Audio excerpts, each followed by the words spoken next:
My high school bully publicly tried to ruin my Ivy League future, so I exposed his rich dad's abuse and shut them both down. 3 months later, he knocked on my door, begging me to save him. I was 7 when my immigrant parents broke their backs to get me into a private school. My mom scrubbed homes for years, and my dad delivered food around the clock, sleeping 4 hours a day, all because they believed in me and wanted me to have the opportunities they never did. I loved them more than life, but there was always one thing preventing me from feeling like I belonged, and it was where I was from. We had just moved from Pakistan, and my accent stuck to me like a shadow. At school, kids would ask me to say words, not because they were curious, but because they wanted to laugh. Say refrigerator again, they'd snicker. Say library. I told my parents it was fine, that I was adjusting. I could see their hearts breaking. My dad would kiss the top of my head and say, "Your voice will go further than their laughter ever could." And he was right, because by 8th grade, I had studied so hard I was tutoring half my class. By 10th grade, I was designing lesson plans for my school's ESL program. I built a name for myself. The teachers adored me. Even some students who used to laugh at me did too. But then came junior year, and the new kid Bryce. He walked in with a Rolex, a known last name, and a sense of entitlement that showed he had never once heard the word no. On his first day, he raised his hand in biology and said, "Can I partner with Miss India over there?" Loud enough for everyone to hear, loud enough to make me feel like I was 7 again. But he never got in trouble for it. His dad had donated a new gym scoreboard to get him out of it, and this became a pattern. Bryce would humiliate me, and his dad would throw money at the school to get him off the hook. As you can tell, Bryce loved to torment me. He left bacon in my locker, would fake yawn whenever I spoke in class, say, "Your English is giving me jet lag." The worst part was he never said my name. Instead, he'd call me Chutney Girl, Taliban Barbie, and so on. One day during class, Bryce whispered to our row, "Here comes ISIS 2.0, when the teacher called on me and no one said anything. Not even the people I thought were my friends. Still, I kept showing up, kept getting straight A's, kept finding the people who saw past the hijab and the accent and the name. I think the main reason Bryce hated me was because I was smarter, that no matter how many times he smirked or sneered, he couldn't beat me in grades. And by senior year, it was official. I was valedictorian, and he came in second. His locker got slammed so hard that day, it broke. A week later, I was in a meeting with our principal,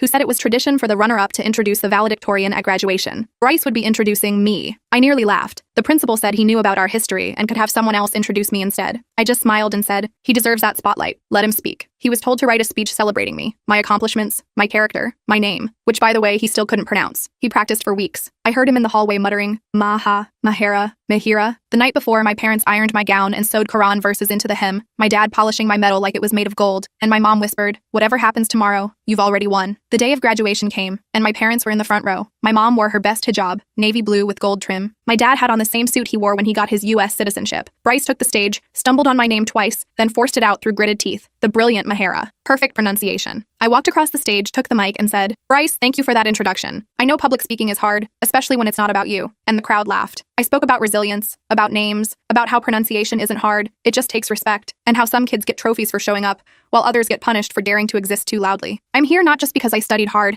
but because my parents believed in me more than the world doubted me. The applause was louder than I'd ever heard it, until Bryce rushed back to the mic and shouted, "I think everyone should know that Mahera was born here. She's not even from Pakistan. She just pretends to be with her fake accent. She lied about where she was born, and those lies will get her rejected from Ivy School." The gasp that followed hit me like a slap, like a betrayal, like every time someone tried to make me feel small. I saw my parents, my mother clutching her purse, my dad already moving to stand. But I took the mic back and said, "That isn't true. My parents and I immigrated here. I am proud of my culture and heritage, and it hasn't kept me from any school. In fact, I accepted a full ride at Columbia just last week." Thankfully, the crowd clapped and cheered as Bryce backed away. Later, I posted a photo, me in my cap and gown, holding my parents' hands, captioned, "Born in Karachi, raised in chaos, built for better." Everything was going amazing, until Bryce posted a video on his account that shifted my entire view of him. The video was him standing in his bedroom, looking straight at the camera. His face was red and puffy like he'd been crying. I didn't want to watch it at first. I was done with his drama. My graduation party was that evening, and I had family flying in from Pakistan. I had better things to do than give Bryce more attention, but my friend Danielle texted me about it, then my other friend Wayne, then 5 more people. The video was spreading through our graduating class like wildfire. I finally clicked on it while helping my mom prepare samosas for the party. Bryce looked different in the video. Not smug or confident. He looked broken. He started talking about how his dad had forced him to try to take me down at graduation, how his father had been furious that I hit Bryce for valedictorian. Apparently, his dad had threatened to cut off his college money if he didn't try to humiliate me one last time. I almost dropped my phone in the cooking oil. This couldn't be real. Was this some kind of weird trick? Another way to mess with me? I watched the whole 8-minute video. Bryce actually apologized. He admitted to bullying me for years because he was jealous of how smart I was without even trying. He said his dad had always pushed him to be the best, and when he couldn't hit me academically, he tried to tear me down in other ways. My mom noticed my expression and asked what was wrong. I couldn't even explain it properly. I just handed her my phone and let her watch. She frowned the whole time, then handed it back without saying anything. I knew that look. It was her wait and see face. She didn't trust Bryce either. The party that night was amazing. My aunts and uncles filled our small apartment with laughter and gifts. My cousins kept asking me about American colleges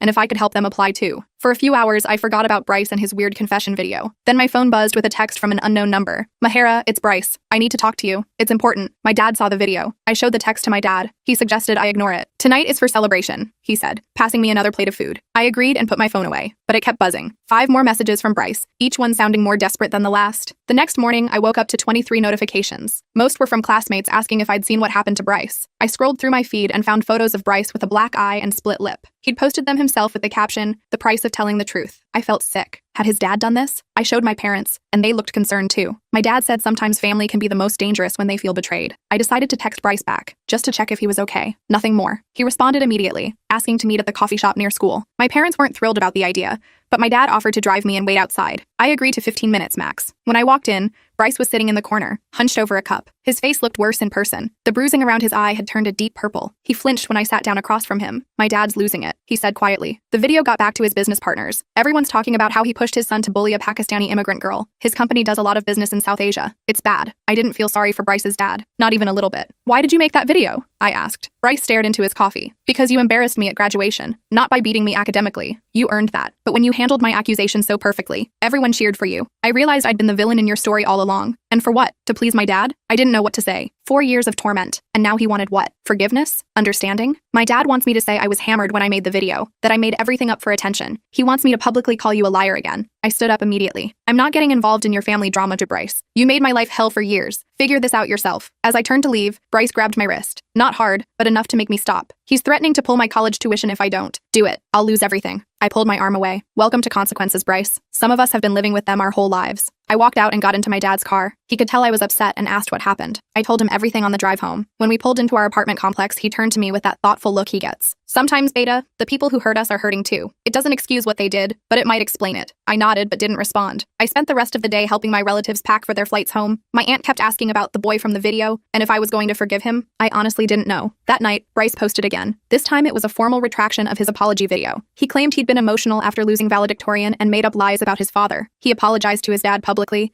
and called himself immature. The comments were brutal. Nobody believed him. I stared at my phone for a long time before typing out a message to Bryce. "I saw your post. Are you okay?" His response came hours later. "No, I didn't sleep well that night. I kept thinking about Bryce's face at the coffee shop, the fear in his eyes. I'd spent years hating him, but now I just felt confused." The next morning, I woke up to another text from him. "Can we talk again?" Not in public. I showed my parents the messages. My mom was firmly against meeting him again. My dad was more thoughtful. After a long discussion, we agreed I could meet Bryce at the public library. My mom would come with me but sit at another table nearby. Safety first. When we got to the library, Bryce was already there, wearing sunglasses inside. He took them off when I sat down. His eye looked even worse. There was now a yellowish tinge around the edges of the bruise. "My dad took my car keys," he said without preamble. "He's monitoring my phone. I had to borrow my neighbor's laptop to message you. He's going through my stuff, deleting contacts of anyone who might have seen the original video." I glanced over at my mom, who was pretending to read a magazine while watching us like a hawk. "Why are you telling me this?" Bryce slid his phone across the table. On it was an email from Princeton, his dream school. It mentioned concerning reports about his character and requested a meeting with him and his parents before finalizing his admission. "My dad blames you for this," he said, taking the phone back. "He says if I don't fix things, I can kiss Princeton goodbye." I felt a chill. What does fix things mean? He wants me to say you manipulated me, that you were jealous of my family's success and tried to ruin our reputation. Bryce looked down. "He's writing a script for me to follow in a new video." I almost laughed. "That's ridiculous. No one would believe that. My dad has connections. He's friends with the editor of the local paper. He's talking about doing an interview about how cancel culture is ruining young men's lives." Now I was getting angry. "So what do you want from me, Bryce? Permission to throw me under the bus again?" He shook his head. "I want to get away from him. I have an aunt in Seattle. She said I could stay with her, but I need money to get there." My dad froze my accounts. I stared at him. Was this another manipulation? Some elaborate scheme? "Why should I help you?" "Because I have evidence," he said quietly. "I've been documenting things for months. I have screenshots of my dad's texts telling me to target you. Voice recordings of him planning how to ruin your reputation if I didn't hit you academically. He's been obsessed with taking you down since junior year." My stomach dropped. Why would he care that much about me? "It's not just about you. It's about what you represent. An immigrant girl beating his son. The legacy kid. It makes him crazy." Bryce looked around nervously. He's always been controlling, but now he's scary. Yesterday he smashed my laptop when I refused to record the new video. I didn't know what to say. Part of me still didn't trust Bryce, but the bruises were real. The fear in his eyes seemed genuine. "I need to think about this," I told him. "I can't just give you money." He nodded. "I understand, but please don't take too long. My dad's getting more desperate." I rejoined my mom, and we left. On the drive home, I told her everything. She was skeptical but concerned about the violence. When we got home, my dad was equally troubled. We talked for hours about what to do. The next day, I got an email from a local news site asking for comment on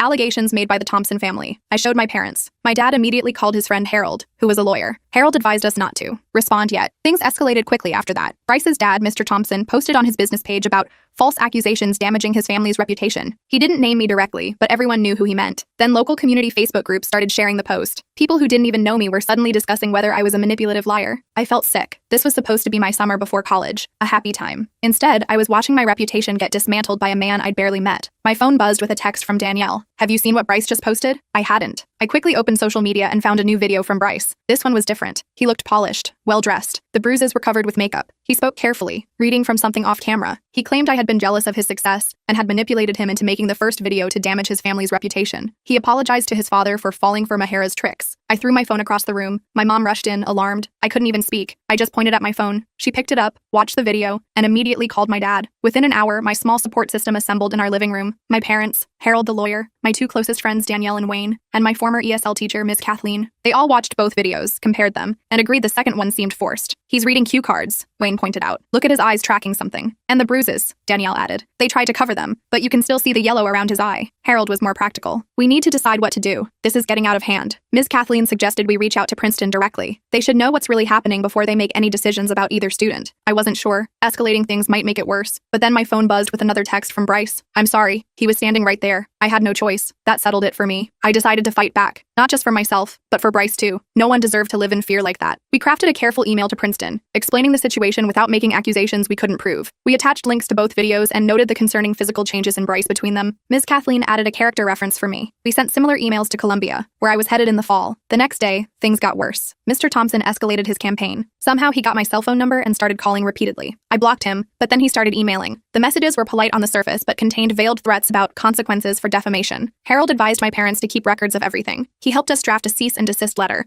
though he admitted it probably wouldn't do much except show we were serious. Meanwhile, Bryce went silent. No new posts, no texts. I was worried about him. What if his dad had hurt him worse this time? 3 days later, I was helping my mom clean the apartment when someone knocked on our door. My mom peeked through the peephole and gasped. It was Bryce, looking terrible. Thin, pale, with a new bruise on his jaw. My mom hesitated, then opened the door. Bryce stumbled in, carrying a backpack. "I'm sorry," he said, his voice hoarse. I didn't know where else to go. He found out I was planning to leave. My dad came in from the bedroom, alarmed to find Bryce in our living room. Bryce quickly pulled out his phone and played a recording. It was his father, screaming about ungrateful children and threats to end this Pakistani girl's college dreams once and for all. My parents exchanged a look I couldn't quite read. Then my dad did something that shocked me. He offered Bryce our couch for the night. "No one should feel unsafe in their home," he said simply. That night was surreal. My former bully slept in our living room while my parents whispered in their bedroom about what to do. I lay awake, wondering how my life had taken such a strange turn. In the morning, Bryce showed us more evidence. Screenshots of his dad's messages to business associates, asking them to help deal with this situation. Emails to Princeton questioning my character. Even a draft of an article his dad wanted published in the local paper,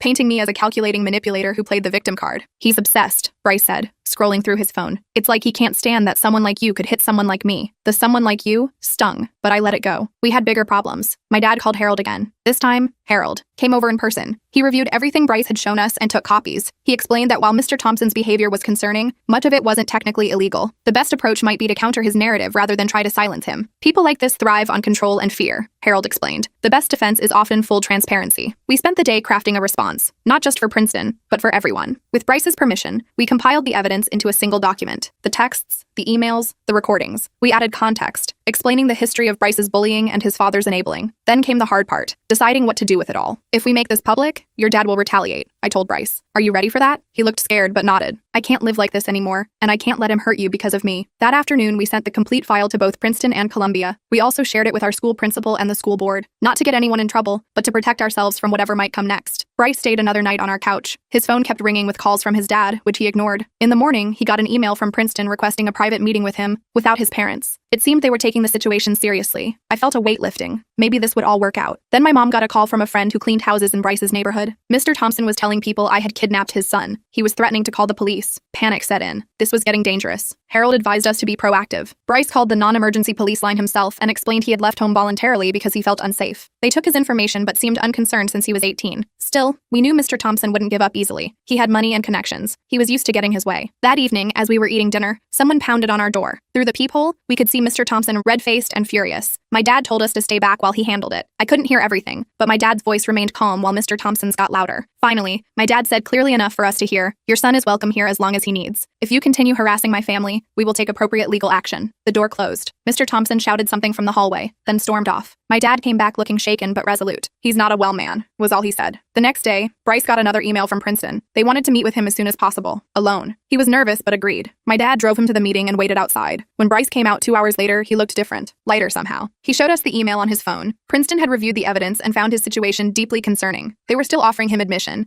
but with a new financial aid package that didn't depend on his parents' contribution. "They believe me," he said, sounding amazed. "They actually believe me." Columbia sent me a similar email, assuring me they had reviewed the situation and my admission was secure. They even offered to connect me with their student support services if I needed help dealing with the stress of the situation. For the first time in weeks, I felt like I could breathe again. Mr. Thompson's campaign of intimidation had failed. The truth had won out. Bryce stayed with us for another week while he arranged to move in early to Princeton's summer housing. His aunt in Seattle sent him money for expenses. He was quiet most of the time, helping with dishes and keeping to himself. Sometimes I caught him watching my family with a strange expression, like he was studying us. The night before he left, he finally talked to me properly. We sat on our small balcony, watching the sunset. "I never understood what family was supposed to be like until I stayed here," he said. "Your parents actually like you. They're proud of you just for being you." I didn't know what to say to that. It was sad but also irritating. Was I supposed to feel sorry for the guy who had tormented me for years? "I know you probably hate me," he continued. "You should. I was awful to you. But thank you for helping me anyway." I thought about it for a moment. "I don't hate you. I just don't know you. The real you, not the bully or the victim." He nodded. "That makes sense. I'm not sure I know the real me either." The next morning, my dad drove Bryce to the bus station. He was heading to Princeton to start his new life. As they were leaving, Bryce turned to me. Awkwardly, "Columbia's lucky to have you," he said. "Try not to be valedictorian there too. Some rich kid might lose his mind." I actually laughed. Maybe there was a decent human under all that privilege after all. After Bryce left, things calmed down. Mr. Thompson made a few more attempts to spread his narrative, but without Bryce to manipulate, his story fell apart. People stopped paying attention. The community moved on to new drama. I spent the rest of the summer preparing for Columbia. I worked at the library, saved money, and helped my mom with her cleaning business. Normal life resumed. Then, 2 weeks before I was set to leave for New York, I got a letter. Actual paper mail, which almost no one sends anymore. It was from Bryce. Inside was a check for $5,000 and a note. "For your first semester expenses. It's my money, not his. I've been saving it since I was 12. Consider it 4 years of apology. No strings attached." I showed my parents. They were as shocked as I was. My dad suggested I return it. My mom wasn't so sure. "He's trying to make amends," she said. "Sometimes people need that for themselves as much as for others." I thought about it for days. Part of me wanted nothing from Bryce. Another part recognized the gesture for what it was, a genuine attempt to right some wrongs. In the end, I decided to accept half and return half. I wrote back thanking him but explaining I couldn't take it all. I suggested he donate the rest to an ESL program or immigrant support organization. His response came quickly. "Already done." The other half went to the Pakistani Students Association at Princeton. "I'm joining as an ally." They were skeptical until I mentioned your name. I smiled at that. My name. The one he couldn't pronounce for years. The one he had to say in front of 600 people. The one that now opened doors for him instead of the other way around. Maybe my dad had been right all along. My voice had indeed gone further than their laughter ever could. I got another email from Bryce a few days later with a link to the Princeton Pakistani Students Association's Instagram. They'd posted a picture of a donation check with Bryce in the background, looking awkward but sincere. The caption thanked him for his generous contribution to support cultural awareness programming. I showed my mom, who just nodded like she'd expected it all along. Summer was winding down fast. My Columbia move-in date was circled on our kitchen calendar in red marker. My parents had already taken time off work to drive me to New York. I spent most days packing and repacking my suitcases, trying to figure out what I'd need and what I could leave behind. Wayne threw me a going-away party at his house. Almost everyone from our graduating class showed up, even people I barely knew. It felt weird being the center of attention after spending so many years trying to blend in. Danielle made a slideshow of photos from elementary school through graduation. I cringed seeing my awkward middle school photos but laughed along with everyone else. The party was in full swing when I got a text from Bryce. "How's pre-college life treating you?" I stepped outside to respond. We'd been texting occasionally since he left. Nothing deep, just checking in. I told him about the party and asked how Princeton was. He sent back a photo of his dorm room, already set up with posters and a mini fridge. He'd moved in early for a summer bridge program. "Making friends?" I texted. "Trying. It's different here. Nobody knows about my dad or what happened. Fresh start." I was about to respond when Danielle poked her head out the door. "Hey, we're cutting the cake. Who are you texting so secretly?" I put my phone away. Nobody important. The cake had Columbia's newest lion written in blue icing. Everyone sang and cheered. For a moment, I forgot about all the drama with Bryce and his dad. This was how senior summer was supposed to feel. The next morning, I woke up to a news alert on my phone. I almost ignored it until I saw the headline, "Local business leader Gregory Thompson steps down amid controversy." I sat up so fast I got dizzy. The article was vague about details, just saying he was leaving his position for personal reasons and to focus on family matters. But the timing couldn't be coincidental. I forwarded the link to Bryce with a question mark. His response came hours later. "Board forced him out. Too many rumors about his behavior. He's blaming me, of course. I felt a weird mix of satisfaction and worry. Are you okay? Better than ever. He can't control me anymore. I showed the article to my parents at breakfast. My dad read it carefully, then set down his coffee. Sometimes consequences find people in their own time, he said. My mom nodded, in agreement. The next week flew by in a blur of last-minute shopping and packing. My parents bought me new sheets for my dorm bed and a laptop for classes. My mom kept adding more food to my suitcase like I was heading to a desert island instead of a university with dining halls. The night before we left for New York, I couldn't sleep. I sat on our small balcony, looking at the stars and thinking about everything that had happened. 4 years of bullying, the graduation showdown, Bryce's confession, and his dad's meltdown. It felt like I'd lived an entire lifetime in just a few months. My phone buzzed with a text from Bryce. Nervous about tomorrow? How did you know I'm leaving tomorrow? You mentioned it last week. I have a good memory for some things. I smiled despite myself. Yeah, nervous but excited. You? Classes start Monday. I joined the debate team already. And that Pakistani Students Association. They're teaching me Urdu phrases. Careful. Your pronunciation was always terrible. I'm practicing. Maybe someday I'll say your name perfectly in multiple languages. I laughed out loud at that. Who would have thought I'd be joking around with Bryce Thompson at midnight before college? My dad found me on the balcony around 1 a.m. and brought me a cup of chai. We sat together in comfortable silence for a while. Finally, he said, I'm proud of how you handled everything this summer. I leaned against his shoulder like I used to do when I was little. I learned from the best. The drive to New York the next day took forever. We hit traffic in New Jersey and again in Manhattan. My dad kept checking the GPS while my mom fretted about being late for check-in. I sat in the back seat, watching the scenery change from suburbs to city. Columbia was more beautiful than I remembered from my campus visit. The historic buildings looked like something from a movie. My dorm was in a newer building with air conditioning, which my mom was very excited about. We parked in the unloading zone and started carrying my stuff up to my room. My roommate Julia was already there with her parents. She was from California and seemed nice enough. We awkwardly divided the room while our parents made small talk. Her dad kept mentioning their beach house, and I could tell my parents felt out of place. After we finished setting up my side of the room,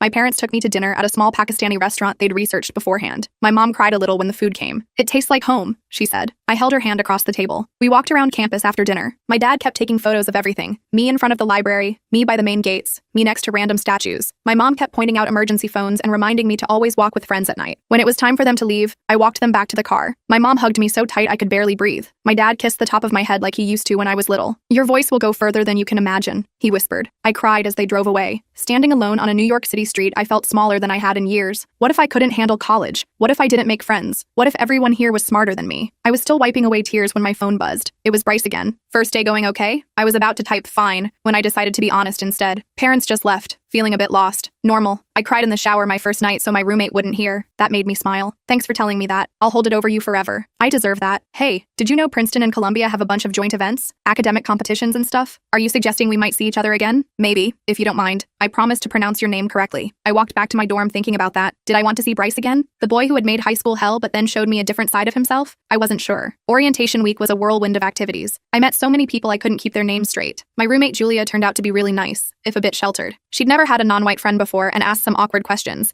but she was genuinely trying to learn. Classes started, and I quickly fell into a routine. The workload was intense but exciting. I joined the Muslim Students Association and the Pre-Med Society. I made friends with a girl named Andrea from my chemistry class and a guy named Gray from the dorm floor below mine. About a month into the semester, I got an email about an upcoming debate competition with Princeton.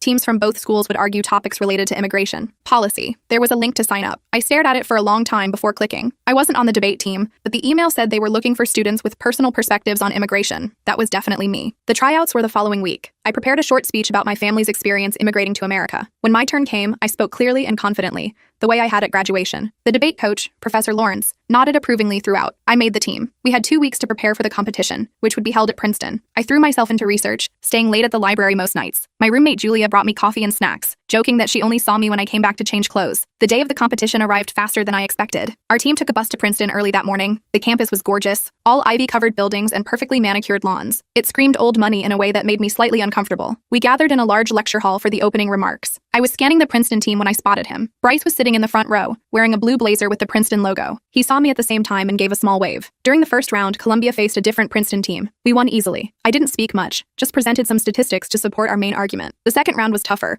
but we pulled through. For the final round, we were up against Bryce's team. The topic was, should immigration status be considered in college admissions? We were arguing that it shouldn't. As I listened to Bryce's opening statement, I realized something had changed. He spoke passionately about the contributions of immigrant students, citing research about academic achievement and cultural enrichment. When it was my turn to speak, I shared my personal story, how my parents had sacrificed everything for my education, how I'd faced discrimination but persevered. I didn't look at Bryce while I spoke, but I could feel his eyes on me. In his rebuttal, Bryce acknowledged the validity of my experience, but argued that universities should be aware of immigration status. not to discriminate, but to provide appropriate support services. It was a nuanced take I hadn't expected. The judges deliberated for nearly 30 minutes before declaring Columbia the winners by a narrow margin. As people gathered their things, Bryce approached me. "Great job," he said, extending his hand. "Your closing argument was killer." I shook his hand, feeling strained about the formality. "Thanks. You've gotten better at this. I had a good teacher." He smiled, and for once it wasn't smug or forced. "A few of us are getting dinner in town. Would you and your team want to join?" I looked over at my teammates who were watching curiously. Sure, why not? Dinner was surprisingly fun. Bryce introduced me to his friends without mentioning our complicated history. Just, "This is Mahera. She's brilliant." His Princeton friends were mostly okay, though one guy named Randy kept interrupting everyone. As the night went on, I found myself sitting next to Bryce. "So," I said quietly, "the Pakistani Students Association? How's that going?" He laughed. "They've been patient with me. I'm learning a lot." He hesitated, then added, "My dad cut me off completely after the board forced him out. He's telling family I'm dead to him." "I'm sorry," I said, and meant it. Bryce shrugged. "Don't be. I'm figuring out who I am without him. It's hard, but good." He took a sip of his water. "How are your parents?" "They call every day. My mom sends me Pakistani food through this app that delivers from home kitchens. My dad keeps sending articles about successful women in medicine. They sound amazing," Bryce said. "You're lucky." I nodded. "I know." After dinner, as our teams were saying goodbye, Bryce pulled me aside. "Columbia has a debate tournament next month. We'll probably see each other there." "Probably," I agreed. "I'd like that," he said simply. As our bus drove back to New York, I thought about how strange life could be. The boy who once called me Taliban Barbie